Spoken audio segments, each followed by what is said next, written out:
I believe my 24F husband, 24 male, and his stepsister, 23F, are having an affair. My head is spinning and I don't know what to do. My husband's parents got divorced when he was 15 and his dad remarried when he was 17. His stepmom has one daughter, let's call her Jess, who was 16 at the time of the marriage. They all lived together for about a year and a half before he left for college, which is where him and I met freshman year. Our sophomore year, Jess began going to the same school as us. He introduced her to our friend group and she quickly became a part of it. They always seemed more like friends than siblings because obviously their parents didn't marry till they were older, but they'd sometimes refer to each other as bro and sis. Back then I sometimes got the vibe that she was flirting with him, but he never returned it and I just brushed it off as her personality and that I was being crazy. BC, no way that would happen. Fast forward to now, we all still live in our hometown and see each other pretty often. Jess is single and hasn't had a boyfriend in several years. Her and my husband are still very close. When we are all hanging out together, including their parents, if we're sitting on the couch she will sit right up against him, sometimes even put her head on his shoulder if he's showing her videos on his phone. I have always found it odd but again have brushed it off. Of course they aren't actually related but it would still be too taboo and weird, so I've never fully let myself have the suspicions. However, over the last 6 months things have been getting weirder. Both my husband and I's birthdays are in April and only a week apart, so over the last couple years we've kind of just combined them and celebrated both at the same time. We had friends and family over, and normally we also receive joint gifts, but this year Jess got my husband some things specific to him, fairly expensive gaming headphones and a watch, but nothing for me, and she also got him a card and wrote a decent amount in it. I didn't get to read it when we were opening things and then later on I couldn't find it. When I asked my husband where it was he brushed it off saying oh he must have accidentally thrown it out with its envelope, but the envelope was still with everything else on the counter. They've been texting a lot more and she's also been talking to me less. Remember, her and I have been friends for the last 5 years. Sometimes I'll see texts from her pop up on his phone screen and there will be emojis. This will be while he's holding it and he'll unlock it pretty fast, so I've never really been able to see what they say. If I ask her to meet up or hang out with just me, she's always busy. But if it's her coming over our home to see the both of us, she never says no. He also has been going to see her more often, which is kind of a complicated detail. BC, she still lives at home with her mom and his dad, so he just tells me he's going to hang out with his dad for a bit, but I have a feeling it's for her. Him and I have also been less intimate lately. Neither of us have ever had super high sex drives, but we have always averaged at least twice a week, and now it's about 2 to 3 times a month. What's pushed me over the edge is when we all got together this past July 4th. We were at my Phil's house for a big cookout/pool party. While in the pool she kept hanging on him from behind. Picture him giving her a piggyback ride in the water, splashing him, being overly playful, etc. I kept thinking in my head I was crazy because maybe after all these years they really do have a sibling-like dynamic and she's just messing around. But I also caught her staring at me when my husband and I were being close and she looked angry. Now, cut to the worst of it all. We all were done in the pool and went inside to change. I was with my husband in his room and, right in the middle of us changing, she came in without knocking, randomly asking if she could borrow my hairbrush. My husband didn't have any clothes on. I was horrified and said something like you need to knock first. She seemed unfazed and lazily covered her eyes saying oh whatever, he's basically like my brother. My husband seemed kind of embarrassed but also not as much as you'd expect. She left like it was nothing. Since then she has barely spoken to me at all and I am absolutely spiraling at the thought of this. Am I being crazy? I haven't said anything to him yet about this because I'm so scared to be wrong and then I'm just accusing him of sleeping with his stepsister. I need others to tell me if they agree with what I've been seeing or not. Small update, thank you to everyone who has responded. When I made this post I was hoping for validation of my worries but also scared of that at the same time. I'm trying to keep it together and act normal around him the best I can. Tomorrow he's going over his dad's, so he says, so I plan to show up there and see what's going on. Another slight update because I know you guys are invested. An update but not really. Yes, I did go to his dad's house Saturday. A lot has happened since then and I haven't been on my phone much. When I get time later tonight I will post a full update of what's gone on. I will most likely make a new post about it because it's been hard keeping up with the comments on this one. Bear with me as I get my head sorted out. I'm worried to do it this way because if their texts are totally innocent / I find nothing, I'll have to tell him why I wanted to see it and I'll seem nuts. He's got an iPhone and a MacBook where his texts are synced up, so I might try to get a hold of his MacBook and read them on my own first. He uses his laptop for work mostly though and has a password on it, so I'll have to come up with some excuse about needing to borrow it. This is what I haven't been sure of. Because I have siblings but 2 sisters, no brothers. Also with step siblings I have no idea if it's a different dynamic, especially since they didn't live together for very long since they were older. I definitely think I need to actually dig into this to see if I can find legitimate evidence, but I'm honestly scared. Update 1. So much has happened that I never expected or was prepared for, so I apologize that I kind of ghosted all of you, but this has been really hard. Just an FYI, I'll be mentioning text messages a fair amount and it'll be paraphrasing. Leaving off from my last update, I did go to his dad's house that weekend that my husband told me he was going to see him. When I got there, only my husband's car was in the driveway. I wasn't sure what to do, if I should try calling his dad, calling my husband or what. I decided to just go in because I didn't want to play games. I walk in and hear his and Jess' voices coming from the kitchen and it sounded like they were yelling. Even now I couldn't tell you what they were saying. I was so full of adrenaline as I approached them, it was like I was watching them on mute or something and not actually hearing what was happening. He spotted me and looked like a deer in the headlights, and all I could muster up was to say, "What's going on?" I stared at them for a couple seconds and then my fight or flight kicked in. I'm very non-confrontational, so my instinct was to turn around and run.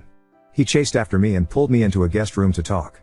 Again I asked what was going on, that he's been acting so weird and so has Jess, and point blank asked if he was cheating on me. He seemed shocked at the question but then out of nowhere started bawling his eyes out. I've never seen my husband cry before. He said that no, he's not cheating but has something to tell me but couldn't do it there and needed to leave / for us to go back to our house. At first I protested and said no, I needed to know right then and there, but he still was having a breakdown begging me, so I agreed. We left his car there and drove home together in mine, but I sat in silence the whole ride as he cried and was trying to collect himself. When we got home we sat in the living room and I once again asked him what the fuck was happening and my patience had run thin. Then out came his word vomit. He told me that in college, our junior / Jess sophomore year, after him and a bunch of our friends had gone to a party, we were dating by this time but I wasn't there that night. I'd come home for the weekend to hang out with family that was in town, and he got really drunk. Our guy friends kind of ditched him to go hook up, so Jess offered him to crash on her couch for the night. Our school had on-campus apartments and she had a single BC, she was an RA. He said he woke up at some point after that, with his pants down and her on top of him, having sex. He told me at the time he felt out of it and didn't really get what was happening, and that's all he remembers was waking up and feeling it / seeing her. He then woke up again a couple hours later and she was asleep in her own bed, so he left and went back to his own dorm. He never told anyone. It took him a long time to even fully understand what had happened, and he felt like he couldn't tell anybody because 1, he felt ashamed and embarrassed, 2, he didn't think anyone would believe him, 3, he didn't want to be known as the guy that slept with his stepsister, 4, he was afraid of losing me, and 5, he was worried about his dad and if he found out that it could affect or ruin his new marriage and that his dad is so happy with his stepmom. He told me he basically just acted like nothing happened, even around Jess when we all hung out together. He said him and her never spoke about it or said anything until a couple years later, when him and I got engaged after graduation. She sent him a text essentially saying she loved him and thought about that night all the time and that why did their parents have to meet and get married, they could be together otherwise, etc. Essentially she is obsessed with him. Shamefully I will admit when he first told me all of this I wasn't sure what to think or believe, until I saw their text messages. I questioned him saying if this was the case why are they always talking, why wouldn't he distance himself now that we're married and out of school? He told me it started up again with her, about 6 months ago like I said on my original post, when him and I told our families that we decided we wanted to try for a baby. He had a screenshot of the text she sent him the next day ranting about how he shouldn't do this. Marriages aren't permanent until a baby comes into the mix, there's still a chance for them to be honest with their family and for him to leave me, she still loves him after all this time, etc. He replied saying he loved me and wanted to start a family with me and that he didn't love her in that way, and he never wanted her to bring this up to him ever again. That's when her demeanor changed and she said if he didn't love her, why did he f/ck her and what would their family think, essentially blackmailing him. I read through as many of their texts as I could handle and it was always her saying things like she was thinking about him, she wants to see him, she'd even send texts while we were all together telling him he looks good in that outfit. Sometimes he wouldn't reply and others he'd be trying to have a normal convo / steer it in a different direction, and sometimes just telling her to stop it. The days he's told me he's going to hang out with his dad, it's her begging him to go over there so she can see him or she will tell her mom everything. So he'd agree to go but he swears nothing has ever happened, that one of their parents would be there a majority of the time and it would just be all of them on the patio or in the living room. That day, he went there to tell her he was sick of it and couldn't do it and, why more, she could tell people whatever she wants but he was done, and that's why they were yelling.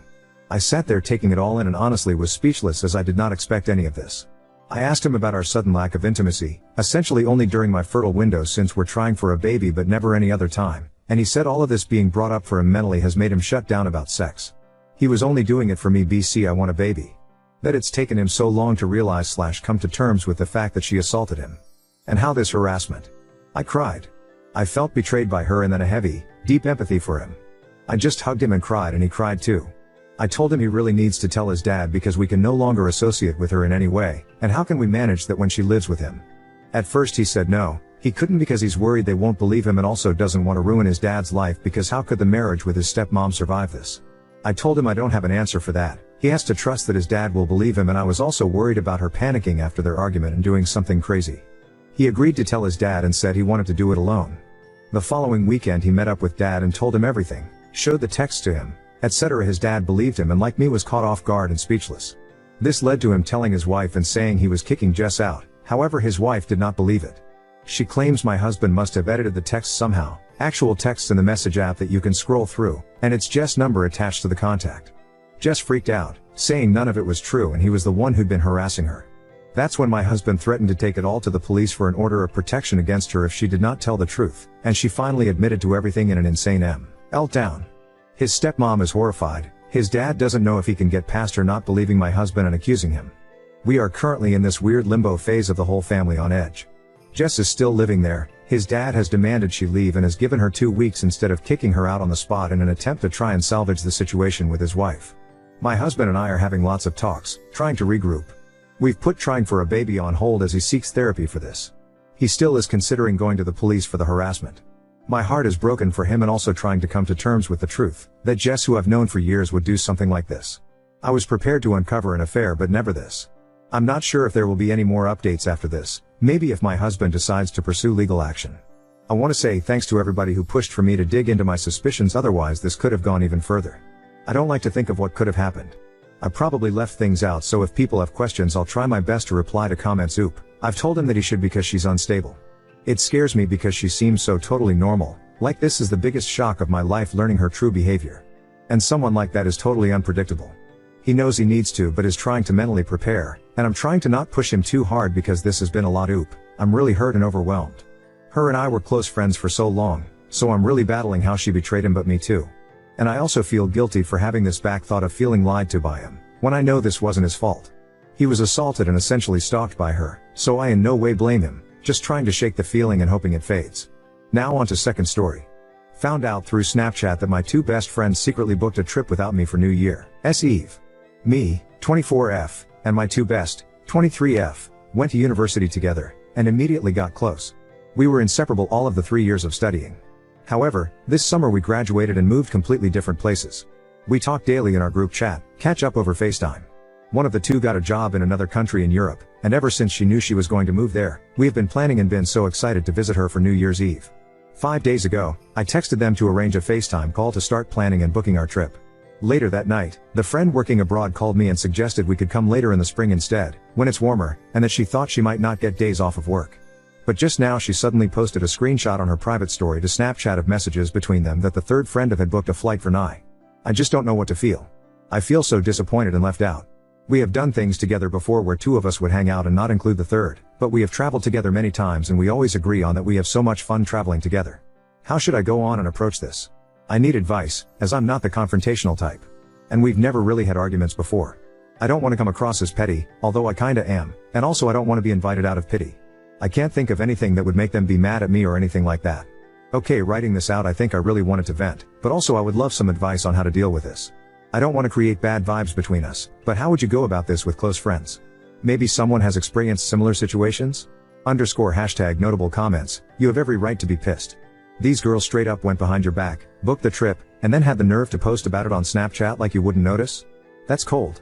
And the whole maybe we should wait till spring line? Yeah, that was just them trying to keep you in the dark. Call them out, but keep it chill. Something like, hey, saw the Snapchat, thought we were all planning the trip together? Kinda sucks being left out. You don't have to start drama, but don't sit there and let them make you feel like an afterthought either. If they're real friends, they'll own up to it. If not, well, you just learned where you stand. Either way, don't settle for being a backup. Update 1. I wrote the post crying in the bathroom while working my night shift. Went to bed with 2 comments, and after sleeping for almost 12 hours I woke up to 100. At this point, the whole day had almost gone by, night shift week equals I slept all Friday, and I still hadn't heard from them. Honestly, I got so mad and had no hope left that I would. While trying to read through all of the comments on here and decide on what to do, I got a text in the group chat she had booked a flight, and that I should join that one. I waited until after breakfast before I replied haha, but ultimately answered that I didn't understand, that I did not feel welcome to join when they had already planned it all without me. The last thing I heard was that we should do it later, and then I find out via your Snapchat story? They immediately told me that was not their intention at all. They said they were really sorry I felt that way, and didn't want me to feel excluded. A broad girl called me on FaceTime immediately and she told me they hadn't really spoken that much at all, and that it was a spontaneous decision that Flight Girl had made minutes before the Snapchat post was made. She said she understood why I felt the way I did, but that she always hoped I would come along as well. Later I got a FaceTime call from Flight Girl. She tried to explain how she had felt the need to just book the flight after debating for so long if she could afford it, and that she ultimately just decided to do it. That we had been talking about it for so long and didn't want to wait any longer. She repeatedly said she was sorry she didn't consult me first. She also knew that a broad girl might have to work, but that she wanted to go anyways. I admit that I didn't get to say all I wanted to say, and I should have taken the tip of writing it down before I got on the calls. In my head it just doesn't make sense to be hyped for a girl's trip and to just book by themselves if they were really excited for me to come along. I just felt it wasn't like them to do it like that when we've always arranged meetups for these things earlier, booking, planning, hyping, Pinterest boards plus. Although I don't think I got to express this as much as I would like looking back, I feel like they understood. I guess them texting me first was what I hoped for, but I still feel a little weird about it. I don't know if I'm going to go, but honestly I don't think I will. Me, trying to avoid conflict as usual, told them I had to look into if I would get days off work as well. A lot of you guys thought I should cut them off, and had I never got that text first, I honestly don't know where I would stand. Not saying they made up for it, I still think it was really shitty. But I think they know that now. I feel lighter. Had I not talked to them today, I don't think I would be over it easily. These are Clue C friends, I know and love them on such a deep level and they know and love me. But for now they know where I stand. If something like this happens again, it will not be taken lightly. I don't know if I'm just naive at this point. I certainly hope I'm not, but it's not like them to keep me in the dark on purpose, and I hope they understand how much my heart sank when I saw that Snapchat post. I'm so sorry to hear about your experiences with shitty friends in the comments, and I feel for you and admire you for standing your ground and cutting them off. I'm trying to reflect on how I should navigate this friendship from now on, and be a little observant to if it becomes a pattern when it comes to these friends. Please let me know if you have opinions on this, or questions or anything at all. Peace. Didn't realize this post turned out so long. Also sorry for my English my dudes, can't remember the last time I wrote something in English. Norwegian keyboard _ notable comment, I think they noticed you saw the snap and had to decide what story they were going with. It took them what a day to respond. They also don't sound very apologetic.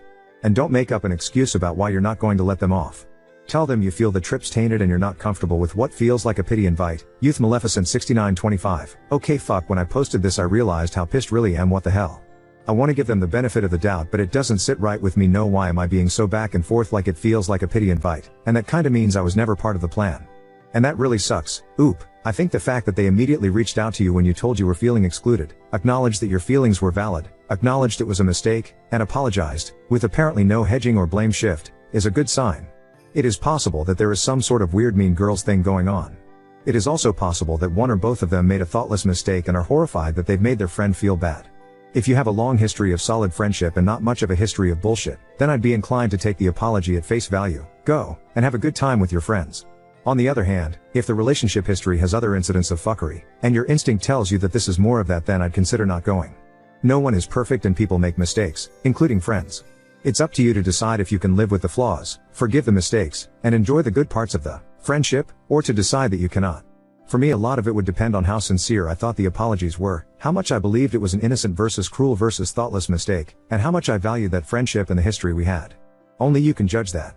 Dimling and Rhodey, I actually have an invite to another trip to my friend's summer house, which I would love to go on.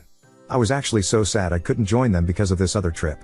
I'm gonna have to decide what to do, but I'm starting to get excited to tell them I will after all. Another friend group of 5 with all their boyfriends, and single me 11th wheeling yei. Oop, yeah, I think you're right. I still don't feel welcome. Even if it wasn't intentional, I'm still sad they didn't think of me. As if they were not excited for me to come along at first, only after I confronted them. Oop, respect. I've never really cut friends off like this before, but so many of you have shown me that it can and should be done sometimes. I don't think I will with these, but I'll remember all of this for future situations. You are all so strong. Oop.